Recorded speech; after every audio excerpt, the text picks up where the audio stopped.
District 4 is a really great district. I am able to serve 5 cities: Delray Oaks, Sand City, Seaside, Marina, all of the former Fort Ord, which is not a city, and then a portion of Salinas, the southwest part of Salinas, so the downtown, around Hartnell College. It's really a great district.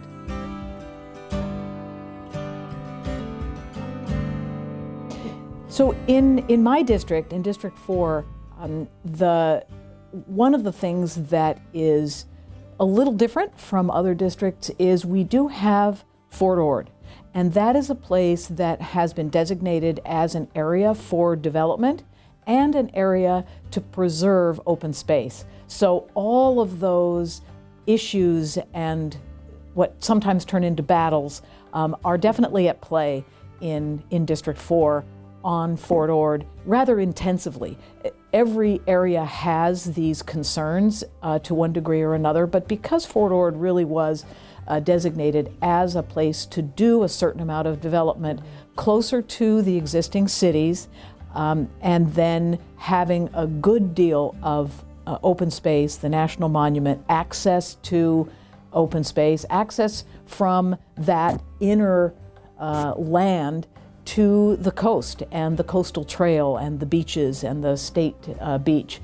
And it's that connectivity a lot of times that creates some angst and difficulty. Where are those access points going to happen? How can we make sure that as the development happens close to Seaside and Marina, that we're keeping the access corridors open? And what does that mean? And even through CSUMB, and it creates a certain level of concern and consternation sometimes, and also excitement. So it's a really interesting set of issues to work on.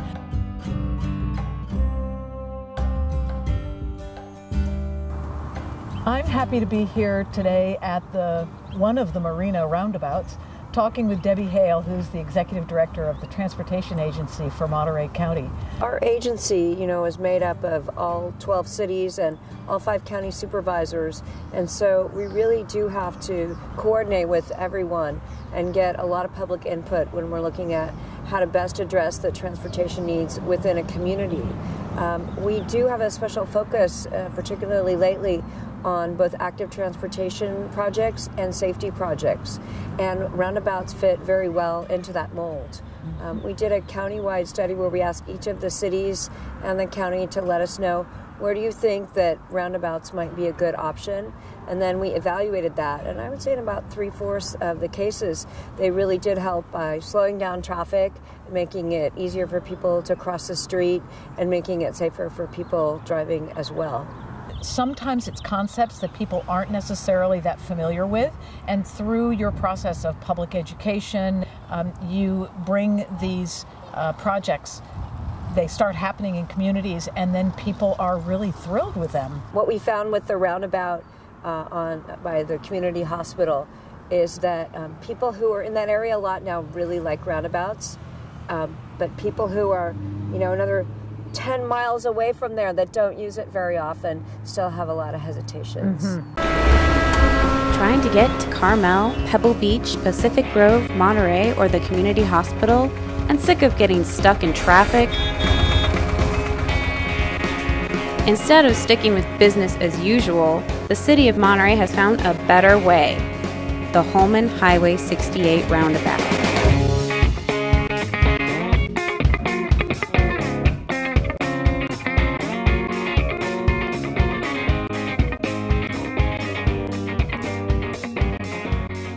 When compared with the option to upgrade the existing traffic signal, the Holman Highway 68 roundabout will be safer, less expensive, will reduce pollution, save hundreds of Monterey pine trees, and save you time.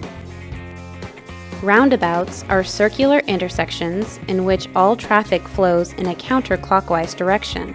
Cars entering the intersection must yield to those already in the roundabout, as well as pedestrians and bicyclists. Once in the roundabout, proceed around until you reach your exit and turn right. Roundabouts are safer because speeds are slower, everyone is traveling in the same direction, you can only make right-hand turns, which gets rid of those risky left turn movements, and pedestrian crossings are shorter. Whether you are headed to Carmel, Pebble Beach, Pacific Grove, Monterey, or the community hospital, the Holman Highway 68 roundabout will help you get around traffic. For more information on the Holman Highway 68 roundabout, please visit tamcmonterey.org or call us at 831-775-0903.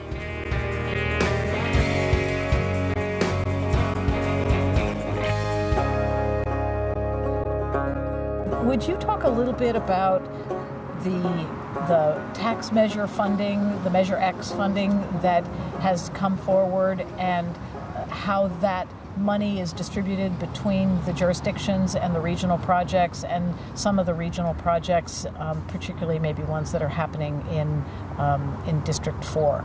We have our own local money that the voters decided how to use, as opposed to what's usual, which is maybe the state gives us some money and they tell us how to use it. So 60% of that money, 60% of $20 million a year, is going to go to all the cities in the county to repair those bumpy roads, to add better crosswalks, to pave. Marina, in fact, is doing a whole paving program that they're going to do to make the streets not just more comfortable, but safer for its residents. So every city's got its own program of projects, and in fact, we've listed that program on our tamcmonterey.org website.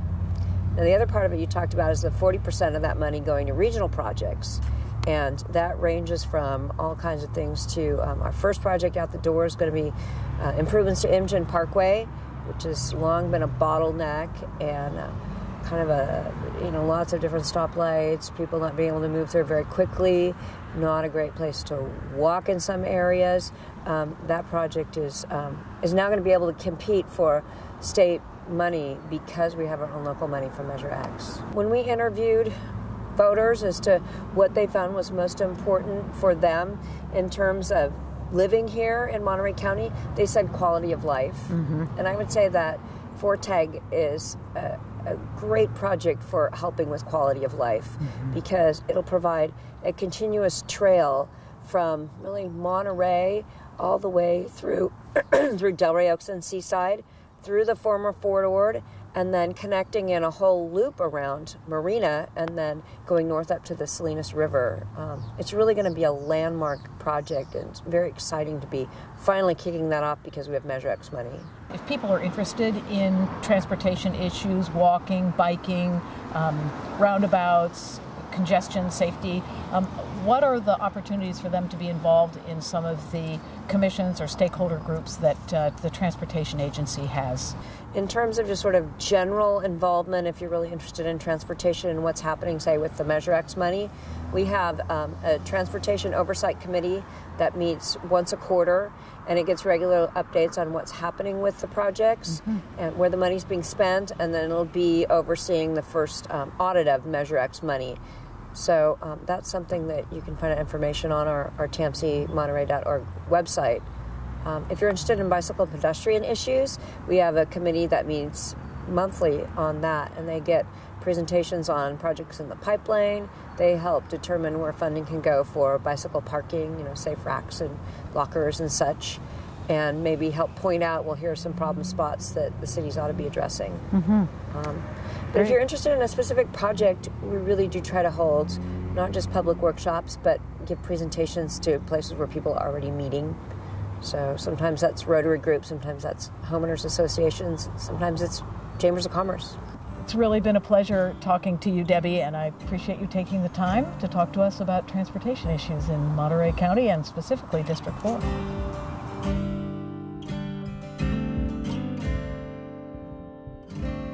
The county performs as a city would in the areas where there aren't cities. So for instance, the East Garrison community is not within an incorporated city, and so the county has responsibility for roads, parks, libraries, police, that's the sheriff, fire, all of those things that cities provide for their residents. But then the county, regardless of whether you live in a city or in the unincorporated areas, which is outside of city limits, the county provides healthcare services, temporary cash aid to families, the administration of food stamps, administration of justice, the district attorney, the public defender, the probation department. There are a lot of those services that the county provides, regardless of whether you live in a city or the county. In the sustainability area, I've just seen a really nice shift from kind of stopgap to let's talk about the policies and the community and the trails and the aspects of open space that we want to see, because we know that it's really important for our health. It's also important for our economy in this area. So really talking about those sustainability and environmental issues are super important for our existing residents and their health and well-being, and also for the economics of our area.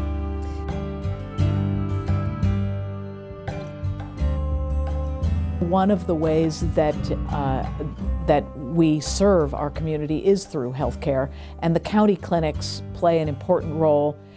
And it's been really exciting to see the expansion of the clinic in Seaside from,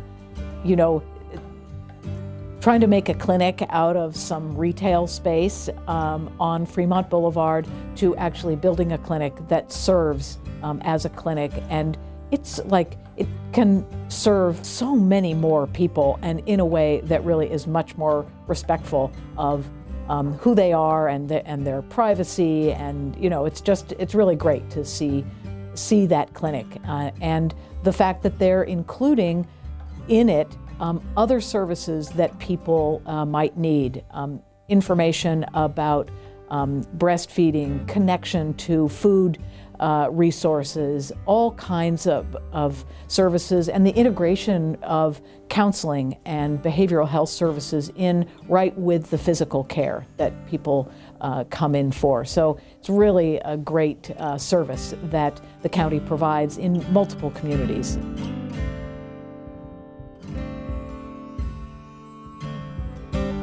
I'm here talking with Dr. Caroline Kennedy. She's the medical director for the county clinics. Could you talk a little bit about what's happening in terms of just the facilities of the county clinics? Yeah, in the last 3 years, we've dramatically expanded our footprint, or what we'd like to call how many people we can help. And it started at the Natividad campus. We have a residency program there, family practice residents. We have 10 per year, so we have 30 doctors we are training. And 3 years ago, we moved to a beautiful new place at the Natividad campus. And that allowed us to double the size of our pediatric clinic. It allowed us to honestly increase to 10 residents per year, which brings more physicians to the community. And that was kind of the beginning of these changes where we've been expanding. More recently, we have built a beautiful clinic in Seaside that has dramatically increased the number of rooms and allowed us to hire more providers there, and has allowed us to add dental. Would you talk a little bit too about the changes that you've seen in the last few years in terms of integrating behavioral health with primary care, as well as some of the support services, community services that are present in the various clinics? We ourselves have adult psychiatry and pediatric psychiatry, as well as social workers embedded in our clinic. And even this last week, we're hiring more social workers to help with what we call our social determinants of health. Patients have very complex needs. Sometimes it's housing, sometimes it's food. And we are finding that you cannot really get to improve their health care without actually asking them about all those other things. We may think, why aren't you taking your insulin? But it may be that they don't have a home to live in. We are in the place that the patients live, where patients can walk to. We really prefer to have the services come to our patients, especially with transportation being a large issue. We have one of our clinics has California Rural Legal Assistance, that's CRLA, that's in one of our clinics helping people consult on legal issues. and we're looking into helping people with their environmental issues, but actually bringing it to the clinic for maybe people to access.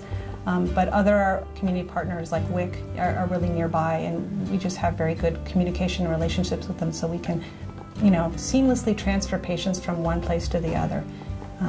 Is what we do and what we're passionate about.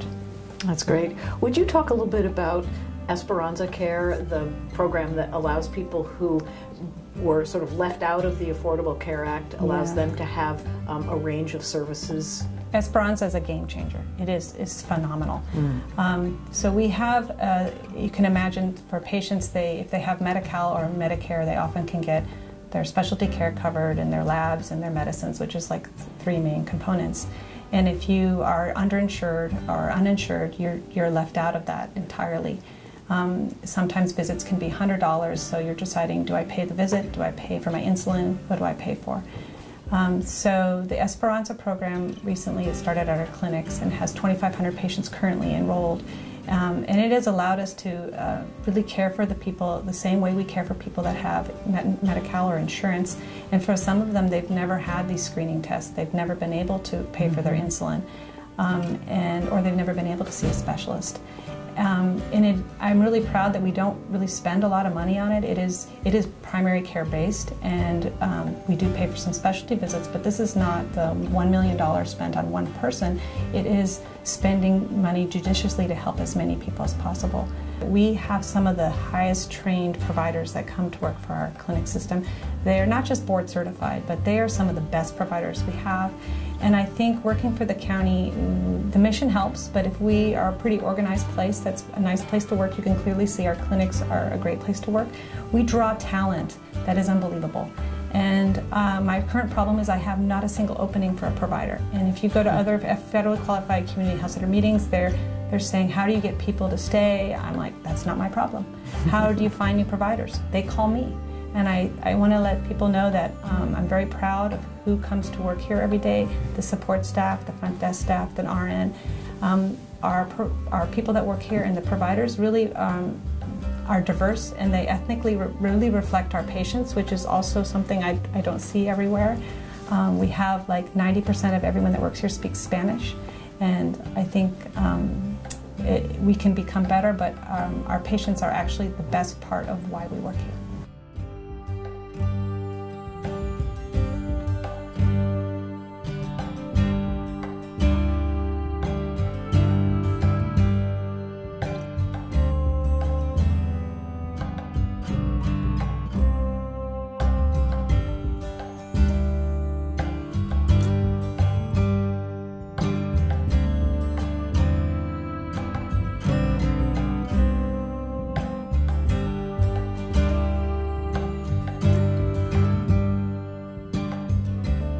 It's my pleasure now to be able to talk with Brian Wainwright, who's the program director at Veterans Transition Center. Thanks, Brian, for taking the time to talk a little bit. Well, I'd love to hear a little bit about the programs and services that the Veterans Transition Center offers. What are the needs that you see, and what are the services that you offer? We are often confused for just being a housing program where we offer housing for those who have experienced chronic homelessness or vets. But what we actually do is much more broad than that. We provide a stable living environment where those who have experienced either homelessness or chronic homelessness, who are vets, are able to come in and experience stabilization, be able to get some affairs in order, get connected to other resources in the area, including the VA clinic across the street, and other resources for mental health, behavioral health. They're able to have access to on-site our food pantry and have access to lots and lots of food, and they also have access to other resources on site where we help them to transition out of our program and into a stable living environment, whether that's assisted living or permanent independent living. So we also provide a housing search program here where they can come, look for housing, go out and search out housing, have applications paid for when they want to put in applications for housing, develop a relationship with landlords, and eventually move into their own permanent living situation. So we provide all the resources and opportunities that people would need to move out of or to transition out of homelessness and into home fullness. Would you let people know how many units you have now of housing, and is it all transitional or is some of it permanent? And also, how many staff do you actually have at VTC as opposed to just connecting people to other programs? Well, so our units, we have a couple of different programs. I won't get into all of them, but the total number of units that we have here on site are 76 units, and those include permanent supportive housing. So those who come into our program, once they graduate our program, they can move into a permanent living solution here on site, and that's where they live. This is their home. We also have 58 units that are paid for by a particular grant that are designed to help stabilize and transition people into permanent housing. So that's considered transition housing or rapid rehousing program. We also have an emergency shelter program called, well, we just call it an emergency shelter program. And this program allows for us to house 6 people currently who are in desperate need of some kind of housing solution immediately. It's a short-term program where we can get them stabilized, potentially get them into permanent housing, or link them into a different kind of program that might be a long-term solution for them. And we also have housing that is simply voucher paid for. So some housing is a permanent living solution, where those who have gotten a voucher through the housing authority, they can come into that housing, use their voucher, and live permanently here as well. Coming down the pike, we have, I believe, 74 units that we're hoping to build from the ground up. So we'll be effectively doubling the size of our program here.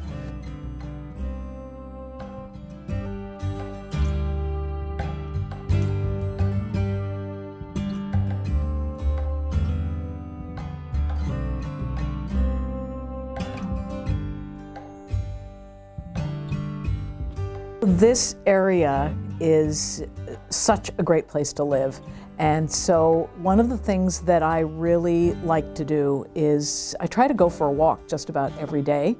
So some of them are just around my neighborhood. I live in Marina, and then when I have more time, like on the weekends, I'll walk maybe down.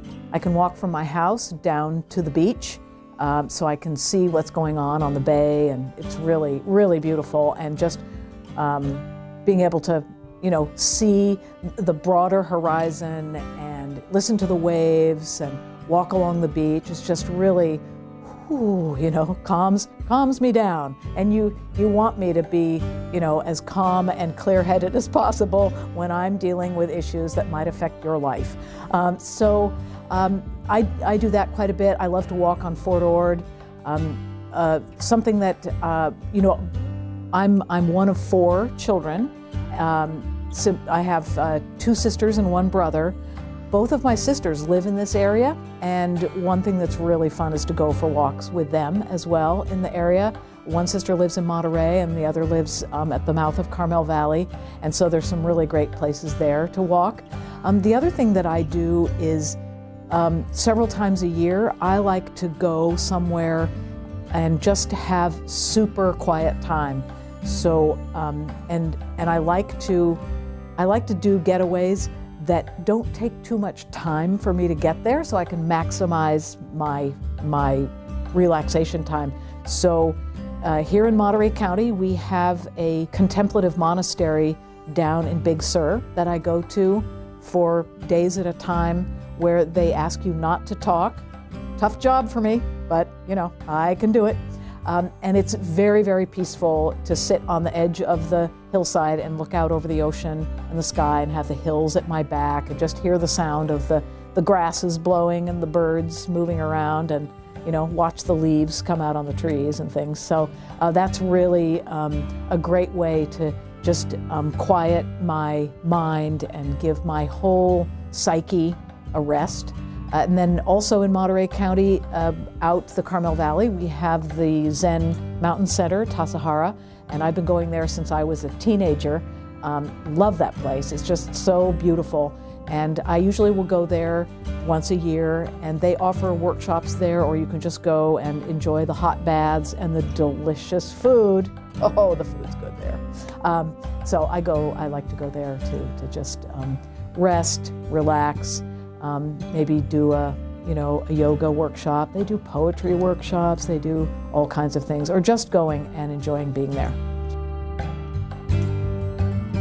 I see my role as a county supervisor as being sort of the go-between between the public and the county services, the county government. And so both ways. So when members of the public have questions, problems, issues, dreams, I feel as though my job is to be in contact with them, hear from them. So that's why I do hot topics once a month in community locations to, you know, give people an informal way to find me, to go over the agenda for the meeting the next day, but also just to be there, to talk about any issue that's on their mind. They don't have to make an appointment, they just come. And if people are interested in hot topics, there's the schedule for those is on my website, janeparker.org. And I'm really committed to being active on Facebook, Twitter, Instagram, you know, so I try to make it as easy as possible for me to be in touch with my constituents and for them to be in touch with me. My district it's just a great place to live and a great place to serve.